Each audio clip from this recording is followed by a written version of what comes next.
السلام علیکم داملای خوب و مهربان. داملای عزیز، از شما و از همه داملاها بخشش میخواهم و سوالی دارم و التماس این را خوانید، زیرا جوابش برای چندین نفر لازم است و مورد بحث قرار دارد. آیا برای داملا داشتن تلفن دستی و ماشین خارجی درست است؟ کدام برادری البته همون تلفن ما را دیده است، همین سوال کرده است که برای داملا تلفن دستی و هر ماشین خارجیش که نیست، ماشین خارجی داشتن درست است یا نه؟ پیغمبر خدا میگوید قال رسول الله صلی الله علیه و سلم احسنوا لباسکم و اصلحوا رحالکم. پیغمبر خدا میگوید اگر در شما شرایط نو کردن لباس باشد، لباسهاتون را نو کنید.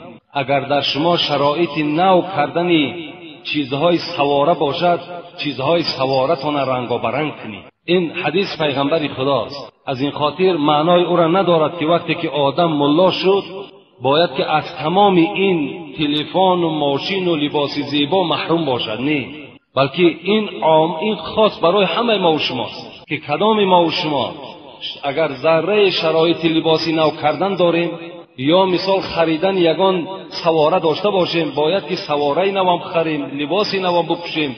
اینا یگان جای عیب و جای گناهش نیست. برای همین این عقیده که باید که مثال داملا از اینها محروم باشد، اینا عقیده های غلط هستند. اگر مثال برای داملا که جایز نباشد، برای شما هم جایز نیست.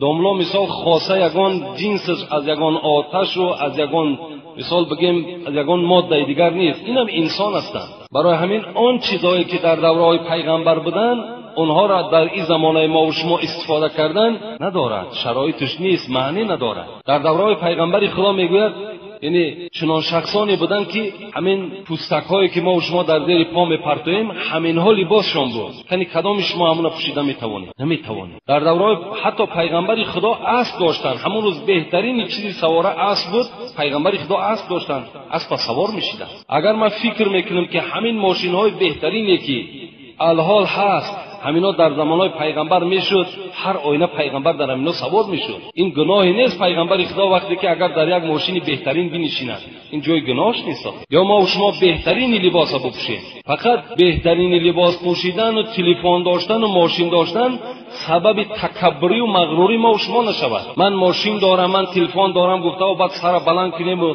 دیگر یگان آدم از سلام هم ندهیم و پروای هیچ کس نکنیم، اینش در نزد خداوند خوب نیست. بازم اینقدر نعمت‌های داشته باید که باز چی باشیم؟ آدمی عادی باشیم، خاکسار باشیم، با همه معامله خوب داشته باشیم.